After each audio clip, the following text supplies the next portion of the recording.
Welcome to the show where we look behind the scenes at the videos we produce here at Eagle Vision. Together we're going to discuss, dissect, and break down our process and invite you to lean in and learn just what it took. So in our last episode, we looked at one of our What It Takes videos, where we followed our friend Ben to go take a pretty picture up on top of a mountain. And this one was more about video production. So we were going behind the scenes. So this is us going behind the scenes of our dramatic behind the scenes video that we made about looking behind the scenes at Eagle Vision. So it doesn't get much more down the rabbit hole than this, but it was a collaborative effort where the whole team was involved, and I really feel like everyone sort of pulled their weight on this one and did a great job in the department they were working on, and it turned into a really collaborative effort that really worked out. So why don't we watch that video now? Following that, I'll be back with two of my colleagues to discuss what it took to make What It Takes.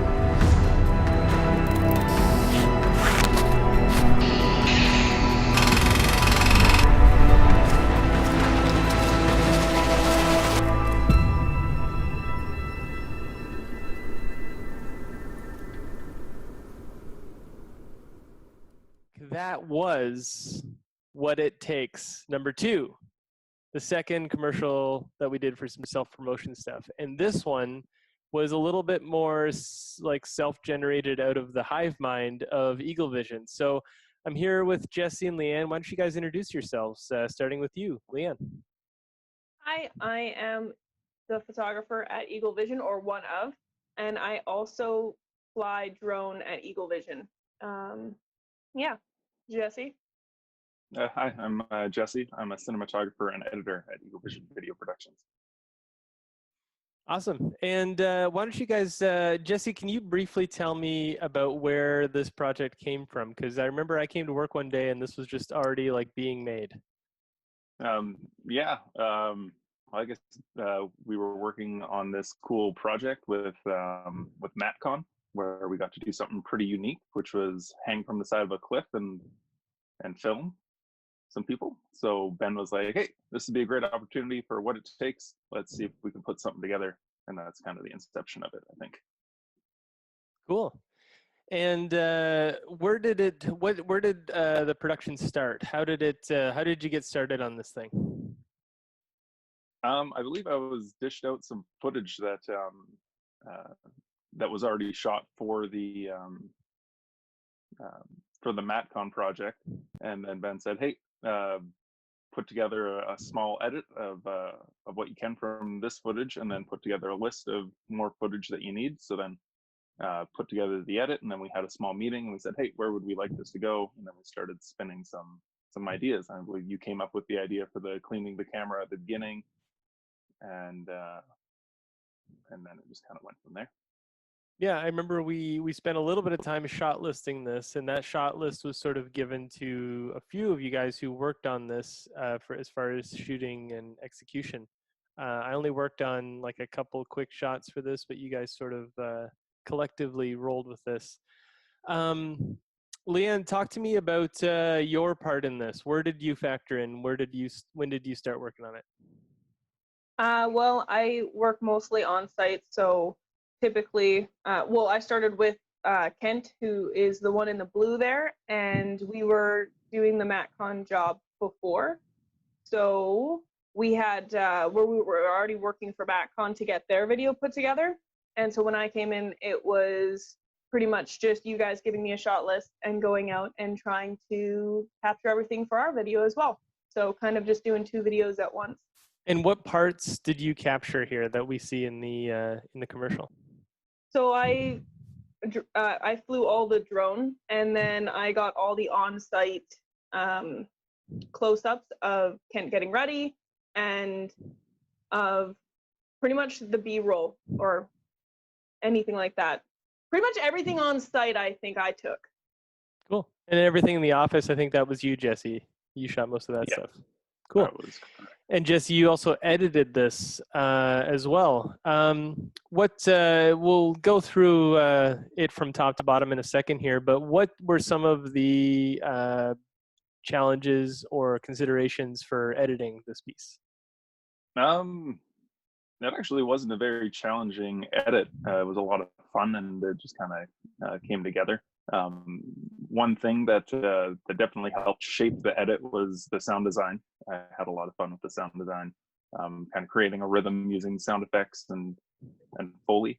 And that's another thing that was fun about it, was just finding the right sound effects, and we had to make a few in-house.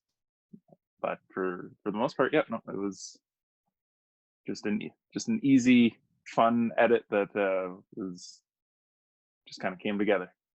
Cool. Yeah, and you did a great job with all the sound effect editing. I would say that the sound effects in this really like dictated like a cadence to the edit outside of the music. So sometimes like the music like tells you when to cut, or the action does, but it feels like the sound effects carries the visuals in this in a way that makes it almost feel like I don't know, like some sort of strange version of industrial stomp or something.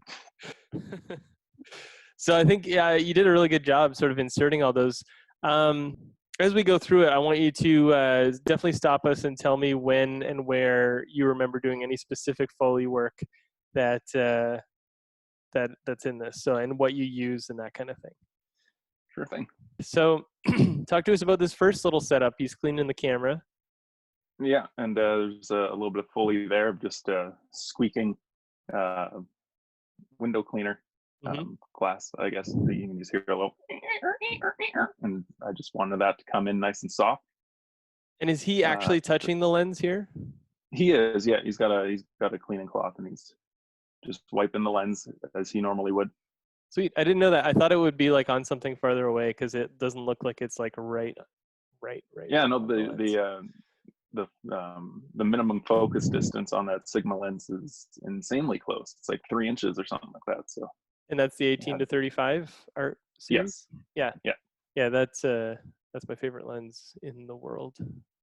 Who is this man who's cleaning the camera? Can we talk about who that is? That is my desk mate. That's my office partner, Kent Evanson. And yeah, he's a very skilled cinematographer, and he specializes in our live department, so rodeos and screen rentals and things like that. Yeah, he's our bro, and he's been in lots of stuff in the last little while. We put him in. All right, let's see what's next here. This is I think one of the only 2 shots that I worked on. This was just, I set this up. I had the flu at the time when we shot this. This was not the COVID flu, but the regular flu. Like this was like 6 months ago or something. And I was just like about to leave the office, and I just helped you set this up a little bit here. We've got a light in the corner. With the lighting, yeah, 1 light and a flag. You can see the C stand there where the flag is on.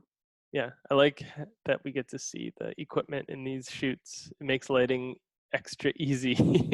Yeah. You don't have to hide anything, and then I think the flag's just making this area a bit darker, so then your focus is on the camera. And then what's going on here? We got a top-down shot.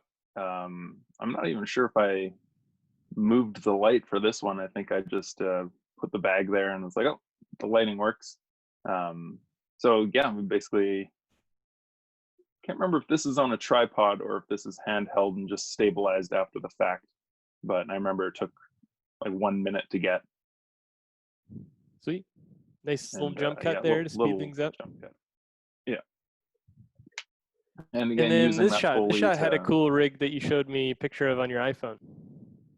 Yeah, we Ben wanted to use a Ronin on it, but that was going to be like a 40-minute setup, as opposed to 5 minutes of laying down the track and getting it that way. So we laid down the track. I put down my tripod and I inverted the head on it, and basically mounted the camera in between the legs, and then just followed the bag. It took about 3 takes to get something that I liked.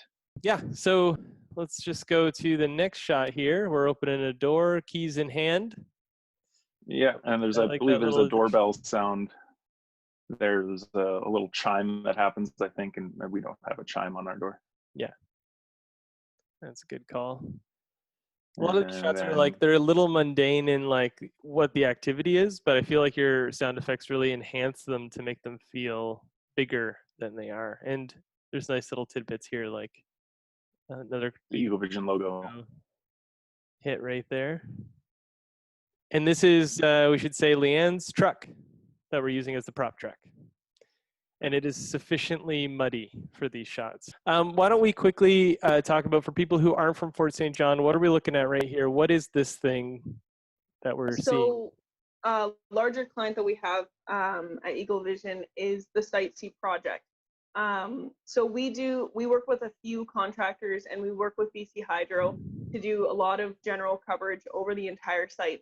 Now, what we're looking at right now is the left bank dam core, and we go, like, this shot was specifically for our What It Takes video, and essentially it was kind of just giving a look at pretty much how big this work site is.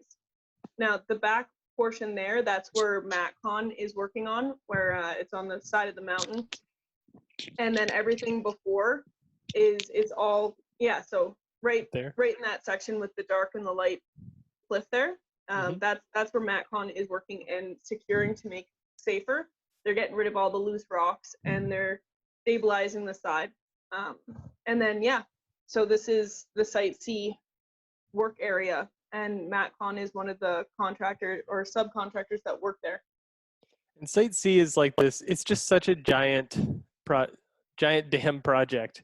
It's a dam that they're building across the Peace River. And it's a cool site to work on because it's such a giant thing. It looks like they're building the Kennedy Space Center or like a Mars base or something.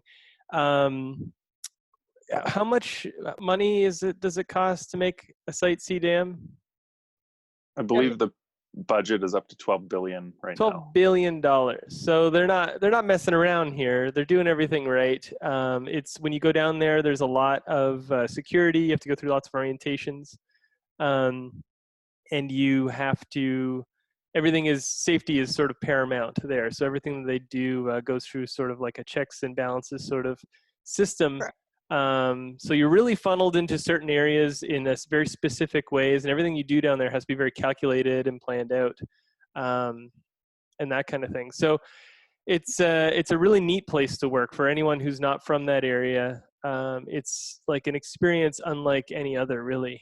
Even being from this area, I grew up in Charlie Lake, so I've been hearing about this dam since I was born. Like we've seen everything, and to be able to work on the project is incredible. And especially with the Site C project here, like you said, there's quite a bit of security checks, but there's also, it has its own aerodome as well. So when you're flying drone, not only do you have to have all of your licensing, but you have to be approved by the dam to be flying there. Now let's talk about this part. This part's like a tribute to the Joel Schumacher Batman suit up scene. Yeah, this is their Batman suit up. From every minus the nipples. Batman. Yeah, there's no nipples. The nipples, we should have superimposed them. They would appear right here, probably. Probably, yeah. Gotta guard those. And bat abs. Bat abs for sure. They would appear right here. Yeah. They're there. They're just underneath this coat. Talk to us about this part. You did a bunch of sound effects here too, right? So initially when we were drawing up our storyboards for what we wanted, the week before when we drew up our storyboard, it was like -20. And so I was like, great, I want a shot where essentially, Kent just turns his head and he breathes, and we get some of that cold air coming out of his mouth. But when Leanne went to shoot it, the weather was not cooperating. It was pretty warm. I think it was +6 or something like that. Muddy. I don't know what temperature was it. Yeah, it was muddy weather. So yeah, there's no breath that came out of his mouth, and then yeah, but Leanne got the shot anyway, and did her best to kind of roll with it, and then I basically in post, that's actually my breath that you hear. I just breathed into my Zoom H4n. It worked out really well. It shows the intensity about this moment, which was really, in my opinion, warranted. Like, this is an intense moment right before you're about to go off the side of the cliff, and you're working. What did it feel like hanging off that cliff like that? What is that experience like? I didn't get a chance to do this one, and nor have I ever hung off a cliff. So tell us what it was like doing that and shooting with a video camera. As someone who has done quite a bit of abseiling and rappelling and different hanging off cliff moments in my life, this one was a unique experience because you weren't there specifically to be rappelling. You were there to be capturing somebody else working. I think I was about 10 meters away from him, and they were actually working because we had to get action shots. So they were working, we were directing them, and they were doing their jobs, which right now they're just making the side of this cliff stable and safe. And it was a little nerve-wracking because when you're working and you're paying attention to not dropping any of your equipment, trying to get the right shot, trying to make sure that even though you're dangling off the side of the cliff, you want to make sure your shot is straight and you want to make sure everything is in focus. And as you can tell here, it was actually kind of a mistier day out. It was quite bright out. So you wanted to make sure that you had all your settings correct and you know, just the typical things that go on with the job, but also while you're hanging off the side of a cliff. So it just puts that one extra element of things where you just don't want to make that one mistake where you forget that you're standing on a cliff and let go of anything. Yeah, for sure. Yeah, amidst all of like the pressure of it, the technicality of shooting something, making sure you're getting a good shot, things are in focus, and you don't fall off a cliff. Was it fun? Oh yeah, I had a lot of fun. The memory I have mostly from this is how incredibly nice every single person was to work with. Everyone was like, did you get the shot that you needed? Do we need to redo it? Is everything good? Like, they were just making sure that we had exactly what we needed, that we were safe, and they were very genuine human beings, like just very incredibly nice and warm to work with. That's awesome.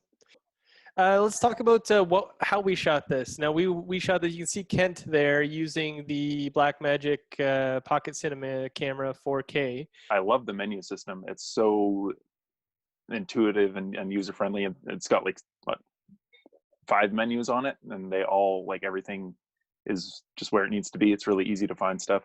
I'm used to working with my Sony cameras, and as much as I like them, the menu system is not user friendly. It's, you know, you have to have every single page, you know, memorized to the nth degree in order to get stuff done. And they're not fast cameras to work with, whereas the Blackmagic Cinema camera, you need to make a change in 10 seconds. You can kind of do it, which is really nice.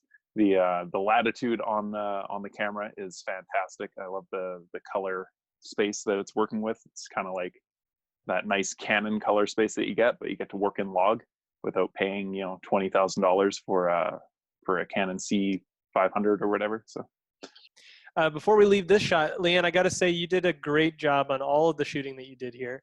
For it being your first like video shoot, first cinematic video shoot, just incredible work. I think me and Jesse could both agree. Our first attempts at doing video were not as not nearly as good and pretty as this stuff. So great work.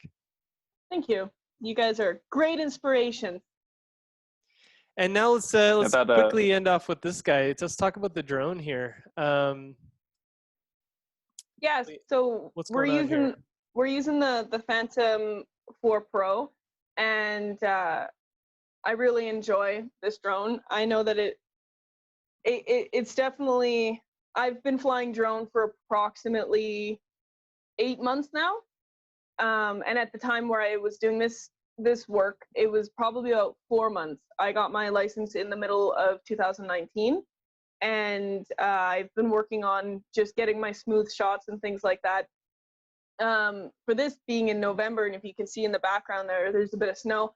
I think the most challenging part is your equipment might be able to handle the cold because this is colder to work in, but you definitely need to be able to, because I was holding that controller and I thought my fingers might fall off. It was so cold. It's just about slow, controlled panning and just being on the side of a cliff. Like, one of the bigger issues will be wind. So you just have to be aware, and you just have to be very cautious flyer, especially when you're flying around humans, because of the obvious reasons.